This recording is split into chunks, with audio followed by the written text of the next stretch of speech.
it is so important that you know what things mean in context whenever you're looking at these problems. And these types of questions show up a lot on the Math 1 exam whenever we take it at the end of the year. So this is something that's going to be really important. It's also going to be something that we use a lot moving forward. We're going to be doing some, after Thanksgiving, we'll be doing some lines of best fit and some different stuff. And for that, we will definitely need to know some of these things as well. So I'm going to remind you that slope is your change in y over your change in x. And sometimes we do the delta y over delta x. That means change in y over change in x.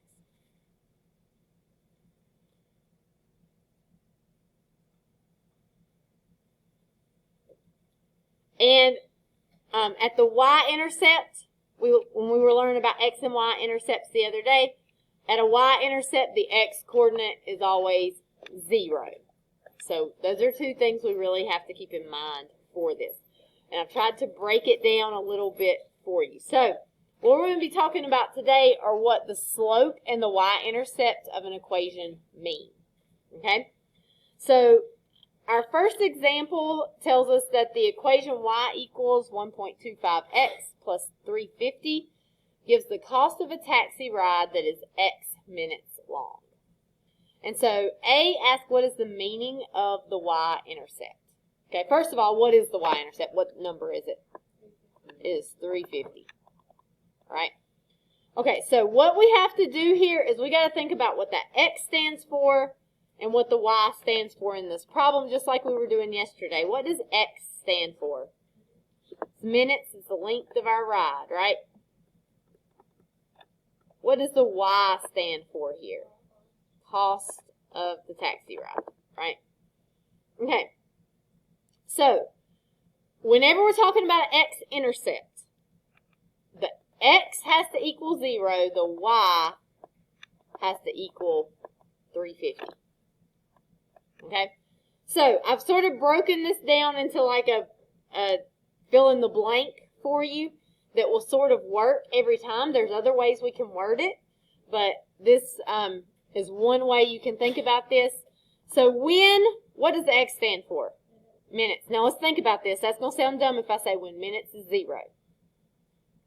So let's think of something we could say better than minutes. It's still got to be minutes. So it's minutes of what? The ride, right?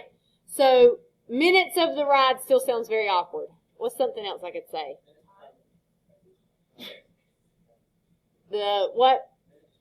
Minutes traveled, or you could just say time traveled. You don't necessarily have to use the word minutes here, okay? So when the time traveled is 0, and since it's 0, it doesn't matter so much if it's minutes, seconds, anything, it's 0, right? 0 minutes is equal to 0 seconds, equal to 0 feet, equal to 0 anything, right? So the time traveled, or you can say minutes traveled, or the length of the trip, any of that. So whenever the time traveled is 0, then what does the y stand for? The cost of the ride. Let's see.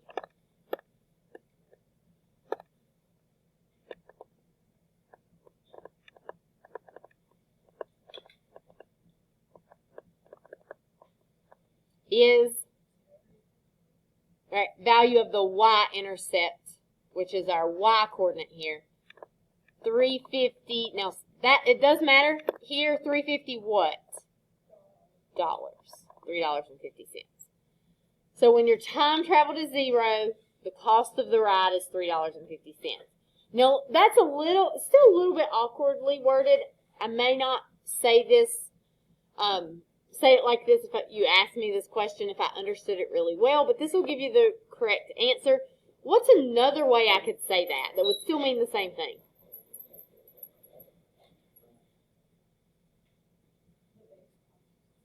All right, we could say the base cost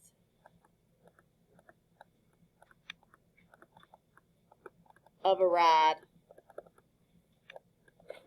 is $3.50. That's another way that we could say the same thing. So you don't necessarily have to use the sentence structure that I'm giving you, but if you're having trouble with it, use that sentence structure, okay? And it will help you get the right answer. Oh, need a decimal point there, don't I? Okay, questions? So when we're talking about y-intercept, we're going to say whenever the x is 0, the y is this, and then we fill in what that means, okay? All right, now let's think about slope, okay? Slope is change in y over change in x. So, first of all, what is my slope? 1.25, right? That is not a fraction. How could I make it a fraction? Over 1, okay? So this is my change in y over my change in x. So what am I measuring my y with? Y, we said, is cost. What are we measuring it with? We measure cost with feet, miles, dollars. Okay? So we measure our y with dollars because it is cost, right? What do we measure our x with? It is our time traveled, which is in minutes. Okay? So, there are several ways that you can say this, but if you are unsure, you can use this sentence structure and it'll help you get it right every time. So, as, what did that x stands for? Is minutes, but let's go with time traveled.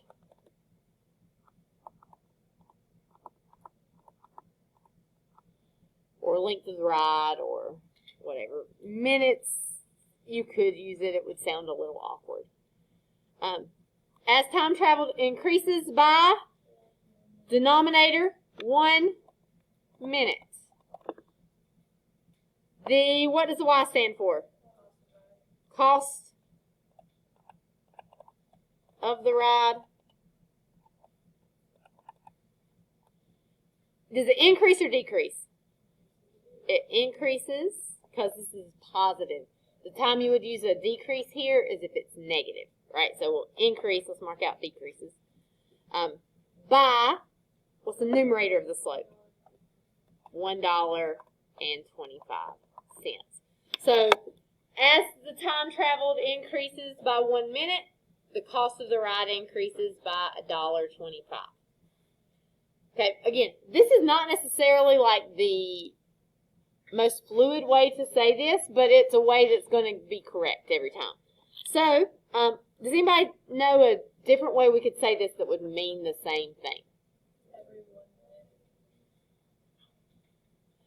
Now, I do want to point out what Marley just said, because she said something that is a mathematical cuss word on these types of problems.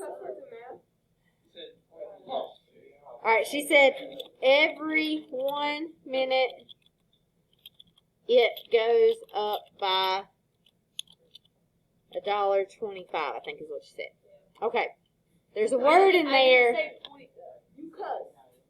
Well, either way. That wasn't the problem. It is not. Goes up's okay. Nope. Is it 1.2? Is it not? The 1.25? What is it? Is it it? It's it. Because right here, it. Right here, it. Every time I see it, my calculus class has to do a lot of writing. They have to write a lot of things about their answer. And every time I see it, I have to ask myself, what is it? I don't know what it is. It could be the time. It could be the cost. It could be it could be the rating of your taxi driver. It could be all kinds of different things, right? I don't know what it is. So you don't ever want to use the word it. Now, we could say exactly what Marley said without that mathematical cuss word in there. Every 1 minute, what is it? The cost goes up by $1.25. That would be perfectly fine. But do not put if you find yourself putting the word it anywhere in any of these answers that we're going to be doing, then it's going to be wrong, because I don't know what it is. I don't know if you're talking about the time. I don't know if you're talking about the cost. I don't know if you're talking about something totally unrelated to this. So make sure you don't put that word in there, okay? I'm so glad you said that, though, because I probably would have forgotten to talk about that. Does anybody else know a different way to say this?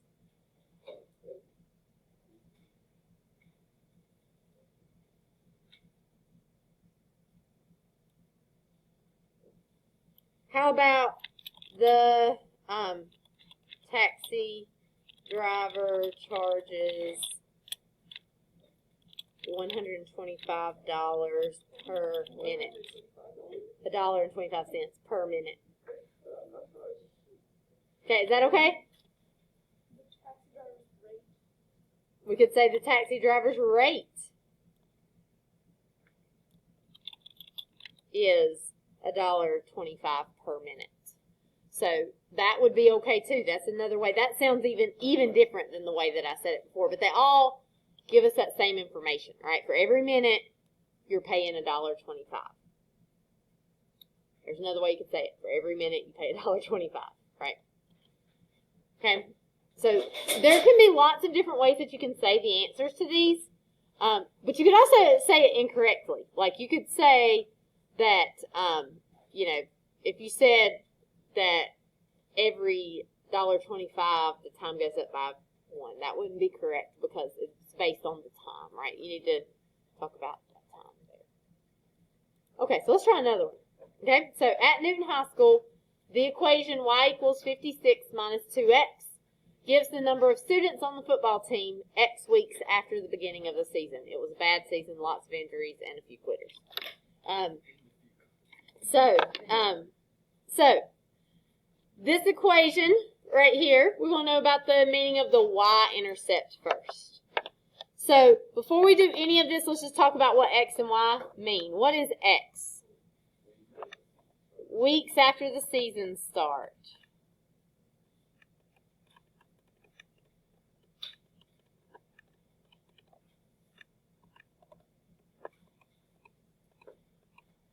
Okay? What about our y? Yeah, to be a little more specific, it's number of players on the football team.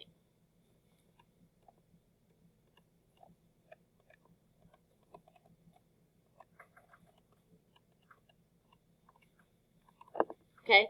So, you can, this sentence structure here, you can use for any of these. It might sound a little more awkward for some than others, but you can use it for any of these. So, we would say when blank is 0. So, when, what does the X stand for? So, weeks after the season starts, or I'm going to say time after the start of the season.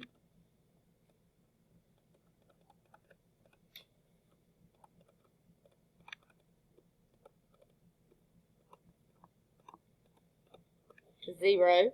What would be a nicer way to say that? What would just be, because that's kind of awkward still, when time after the start of the season is 0. You could say from, but I'm thinking of like something that sounds totally different, but means the same thing. When is this? At the start of the season. So at the start of the season,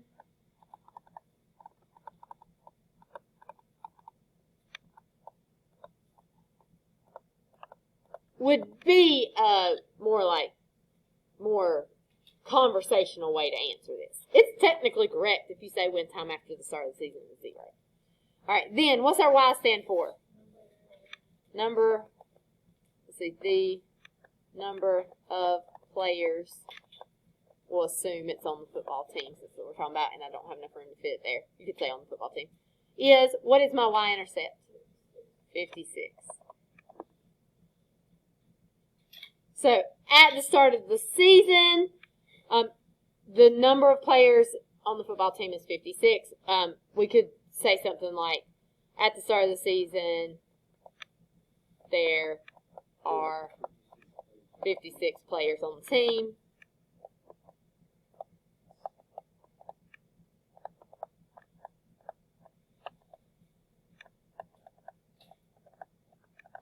Right.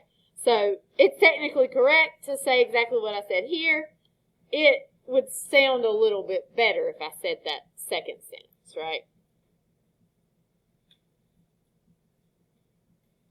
You can always switch the order of this. You could say there's 56 players on the team at the start of the season. You can word it differently, but it needs to mean that same thing.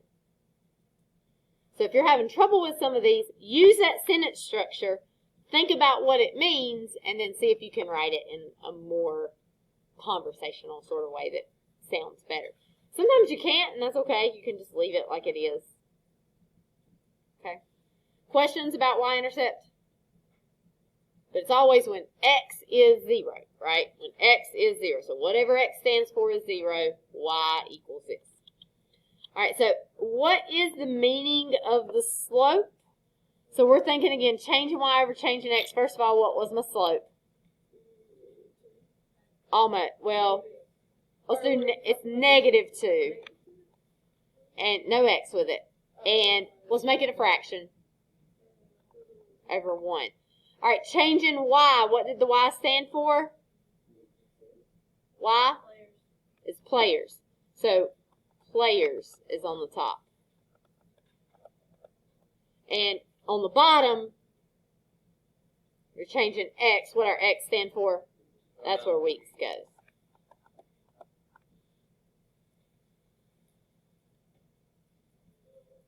So we're going to fill this in, and then we're going to see if we can make it sound a little bit better, right?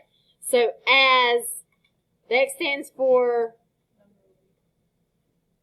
number of weeks since the start of the season.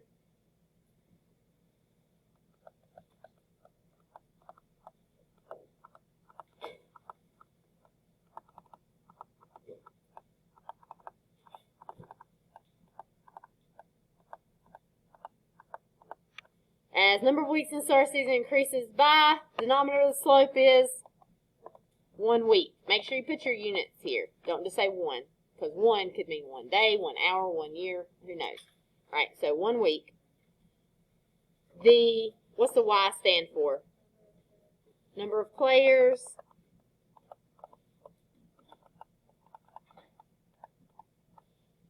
Is it increasing or decreasing?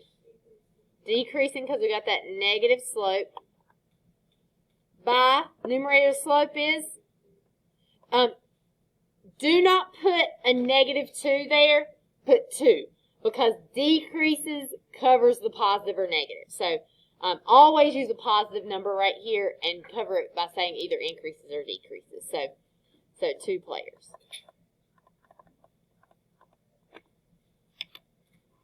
Okay, so let's read what we've got. As the number of weeks since the start of the season increases by 1 week, the number of players decreases by 2 players. Okay, a little awkwardly worded. So let's think of how we could say it a little bit more, what's the word I want there? Succinctly. So clean. I like clean. Cleaner. Let's clean it up a little bit. Somebody tell me how I could say this would be a little bit cleaner. Same meaning, doesn't sound quite so wordy.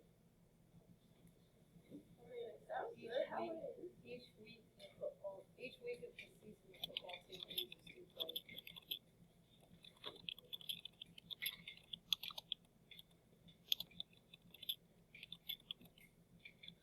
Okay, is that true? So each week they got 2 people either getting hurt or dropping out off the team, right? It's not going to look good. No wonder it's a bad thing. How long's the season? I'm saying it's not like else. They probably have to play. Oh, wait.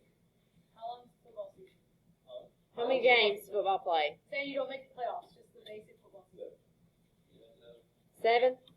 All right. So how many players will they have after 7 weeks? 6 minus 14. 42. They're in decent shape because they started off with 56. Yeah, but if they had like. If they were like Elkin and started off with 30, they'd be haggling across the finish line like we did this year. I think varsity got hurt. Yeah. We have 32 varsity and JV on the same team. Yeah. So, We're so good, guys.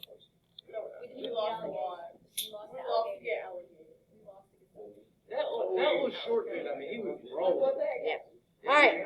So, And Joe, so it was a rough season. We have rough seasons. This was we one had a of rough Nobody- season. Our two's in like 3 years. So, Hey, no, 2006. we had a great season last year. Hey, in 2006, We were good. In 2006, we were really good. Yeah. We've had good. You got good seasons. You got bad seasons. No, your three best players got beat by the Rays. The best players. I gave Carter so much credit. All right. Okay. Here's the next one.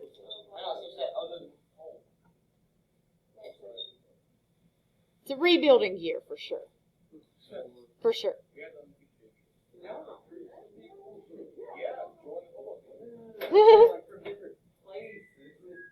No, you can't because if they move schools, they have to sit out athletics for a whole year. Unless they actually move houses. So they would have to move houses. Wait, so if I moved into our- to East Wilkes just in the middle of the year, say I was a dude and I was like, football, and if I moved to East Wilkes right now, I couldn't play football for them? Yeah, you have to sit out a whole year. Even though football season's Now, over. if your parents move, like if you move houses and move into their district, then you can play. Why does that matter? Because you're in their district and you have to go to school there. So you're not allowed to recruit. So what they're doing by that rule is that you can't just hop from school to school to school. Like, Like you can't hop from school to school to school without actually moving. If you actually move, you're fine. You can still play. But if you're just like, I don't like it here, I'm going somewhere else, then you're not going to get to play.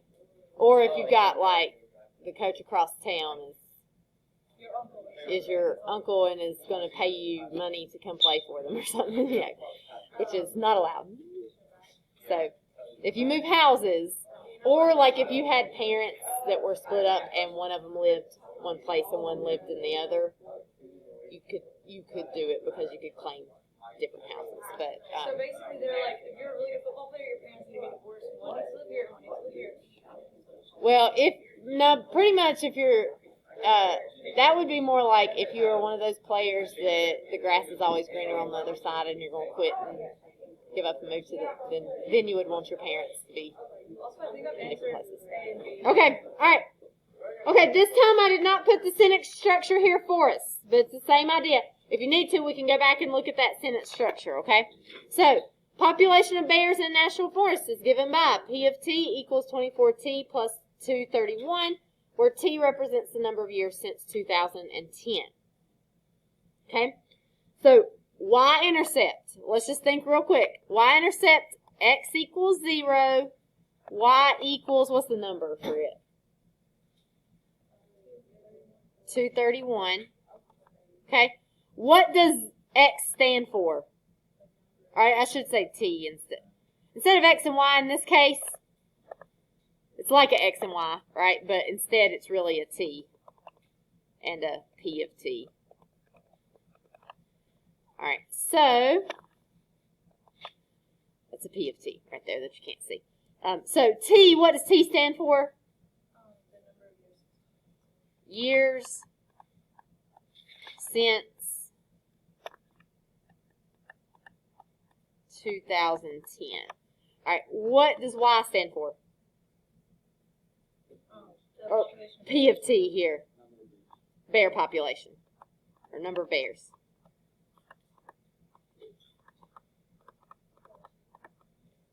Alright. So let's think about it. 0 years since 2010. What's a better way to say that? In 2010. Alright. Alright, so in 2010, We got 231 for the bear population. What should I say? The bear population.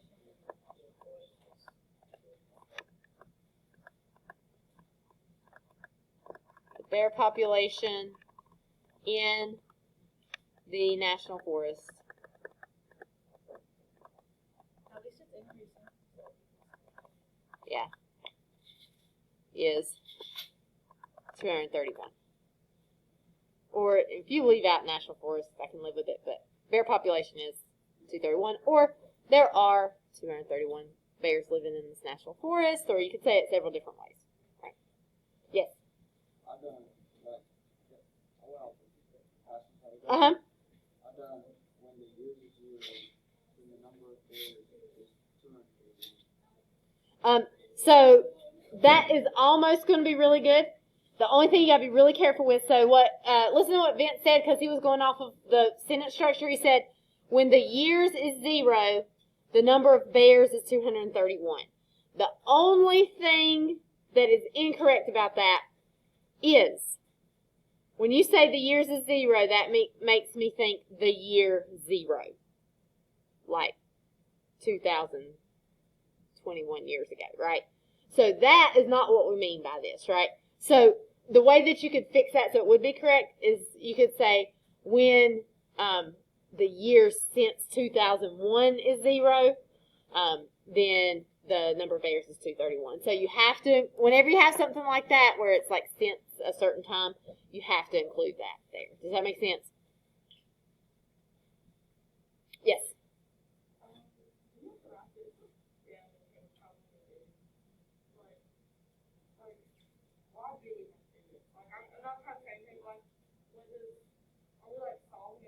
We're not, right now we're not solving it, no. What's going to happen is they're going to give you, now sometimes they just give you a question that gives you the equation like this and says, what's the meaning of the y-intercept? Other times, they might ask you in a different way. They might ask you to find the bear population in 2010. Right, so if you understand that that is the y-intercept, then you can find it really quickly. So, no, we are not solving right now. Not right now. What you'll probably see eventually is like, we'll be asked to solve some. We might be asked to tell what something means. We're also going to write our own equation, so we'll need to know what it means a little bit, but we're not quite there yet. Okay, I should not say x-intercept of the line. We could do that, but that's not what I meant to put here. That should say slope. Okay, so fix that, slope of the line. So slope is change in y over change in x. Or for this one, you don't have a y, you've got p of t, which is like your y, and change in t. Okay, so let's go back up here. What is the slope? So Caroline, what is the slope of this line?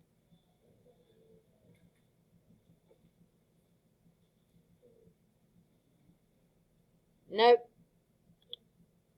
231 was our y-intercept. It's 24. It's the number beside of your variable. So 24, and that's not a fraction, so I'm going to put it over 1. Sometimes you get fractions here, but a lot of times it's not a fraction. A lot of times it's over 1. Okay?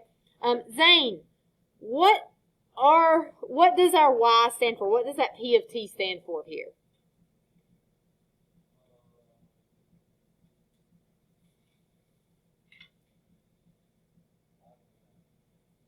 Okay, we wrote it down in the last problem. The y, what is it going to stand for? Bear population. So when we have 24, this is 24 bears. Right? And then on the bottom we've got a 1. It is our t. What does our t stand for, Jada? Years.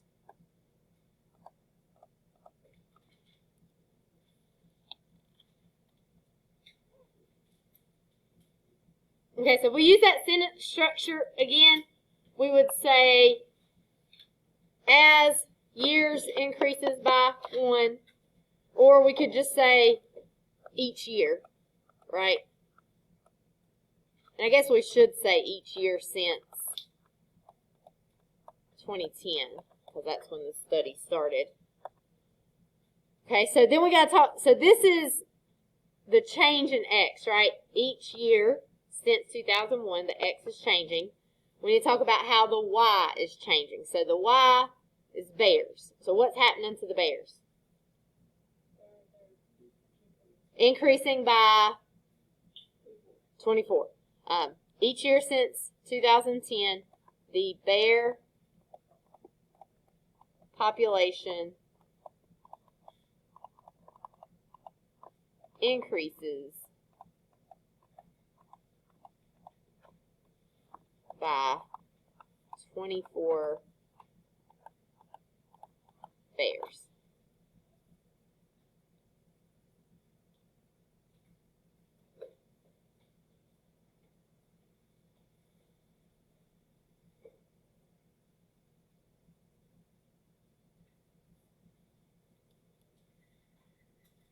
Okay, questions?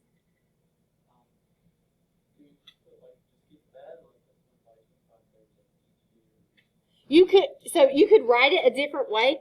If you put 25 bears each year, you could, but you don't have to because you already said each year up here. But like if you want to write it a different way, you could just say since 2010, the bear population increases by 24 bears per year. You could say it that way, or each year. So you can word these in different ways, as long as it still means the same thing, which is where sometimes we have trouble. Okay, questions? All right, we got one more. Peyton has to be in a problem. So Peyton's uncle has given him a snow cone shack, and he is planning to start selling snow cones in the Walmart parking lot. So that was my first job. It was the Staples parking lot in Mount Airy, but that was my first job. Worked in a snow cone hut. It was like a little, like a little shack. And it was the Staples parking lot on 601 in Mount Airy. I sold snow cones there for a while, so it was my beginning job. But Peyton's going to make it big selling snow cones. Probably shouldn't start right now. Snow cones do not sell very well whenever it's 50 degrees outside. Yeah. You can get your laptop worked on in the Walmart parking lot right now. Oh yeah, that. Yeah. That thing's weird too. I'm a little weary of it. I haven't. They're just gonna take your laptop and drive off. It might be a good way to get your identity stolen. I don't know. They might be nice guys. I don't know who's out there. If your school computer breaks, do not take it over there. They will fix it here. We have people to do that. So anyway, Peyton's going to set up the snow cone hut next to the Tech Bros guys, whatever's over there. So you can get your laptop worked on and your snow cone while you wait. In 40-degree weather. Both of them are going to make it big, I can tell.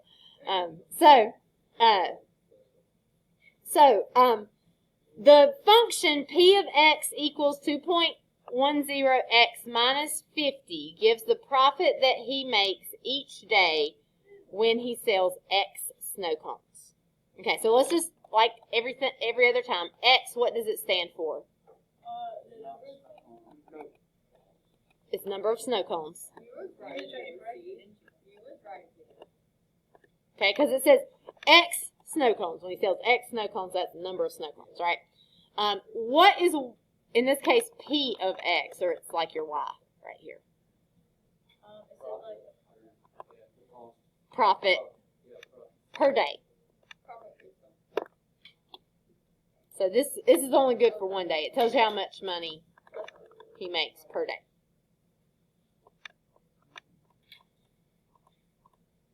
Okay, so when you think of the y-intercept, at the y-intercept, x equals 0, y equals, what is our y-intercept? almost, it is negative 50. Okay, so what did the X stand for again? Snow cones. How is he already in debt $50? Hey, what did you do with Tech Bros? Well, no, materials are going to cost them some money. They might charge you to set up in the Walmart parking lot. They don't allow you to park RVs there overnight. Yeah. So my guess is if you want to set up something in the Walmart parking lot where it's like a business, you probably are going to have to pay Walmart a little bit of money. I'm not sure about that. I don't know. They may not. I don't know. But that would be my guess. If I had a Walmart parking lot and somebody was going to be out there making a killing with their snow cone stand, I'd want a piece of it for them being in my parking lot. So this is profit. Okay, so we got, for Peyton, 0 snow cones is negative 50 profit. Let's think of a better way to say that. So Peyton, tell me about your... Okay, so tell me what happens there. I went in debt. You're not in debt. So when you sell 0 snow cones, right? So if his business is a failure and he underestimated the number of snow cones he could sell in the Walmart parking lot with 50-degree weather next to the Tech Bros there. So if Peyton sells no snow cones, or does not sell any snow cones,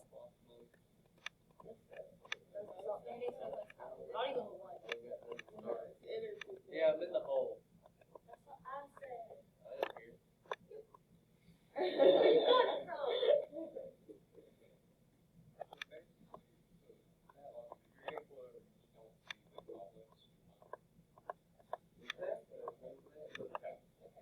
okay, so if Peyton does not sell any snow cones, he loses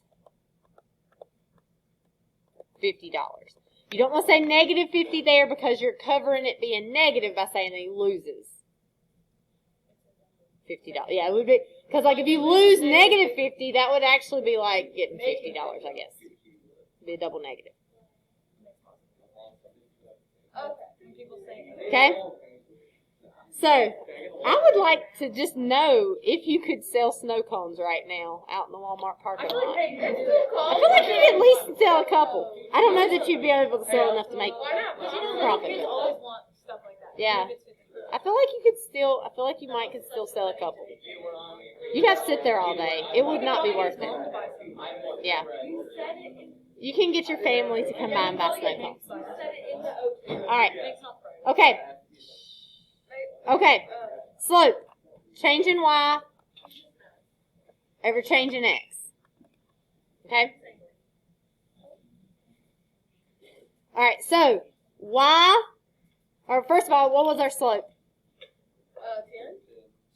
210. $2. Well, I'm coming away there. 210. We're going to put it over 1. It's usually going to be over 1 for most things we're going to be doing. So, Y goes on top. What is Y? Profit, so that's going to be dollars. X goes on bottom. That is 1 snow cone. Okay. So let's think about how we can say what this means. Right? So, let's start with the bottom. Or, go ahead, Jada. Okay? Every 1 snow cone, he gets, this is just his profit too, so he's probably charging like $3 or something. Okay. That's a 1, not an I right there. Every 1 snow cone, he gets $2.10. That works. All right, what's another way we could say that?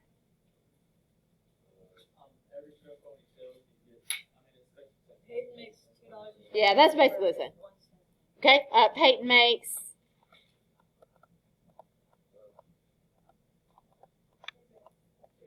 $2.10 per snow cone. That's another way we could say it.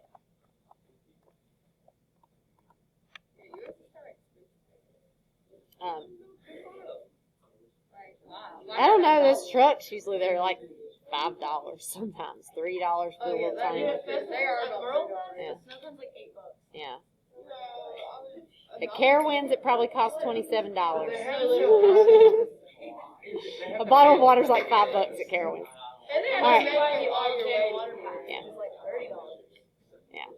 I'll pay about $2. They are required to give you a free cup of water at Carowinds. They have to. Yeah, they have You to. can't get dehydrated. So Yeah. you can just walk around and ask for free cups of water. But Yeah. You have to get it. I always just go get free cups of water. Because paying $5 for it to be in a bottle instead of a cup just seems crazy. And they So, always make sure it's like warm. Like the water in the cups. oh, it's not good. No, it's not good, but it'll keep you from dehydrating. You already paid too much money to get in there in the first place. So. $38 to go around ride. Well, that's the group rate. If you go on a Saturday, it's like $80. Yeah, just Oh, one now. ticket. The group rate Yeah. is cheaper. That you have to wait in the line for. They have good group rates, but yeah. And if you have to go, I'm never going on a Saturday, a crowded Saturday anymore ever Go on a again. Wednesday. Yeah, if you go in the week, it's just better. When we go with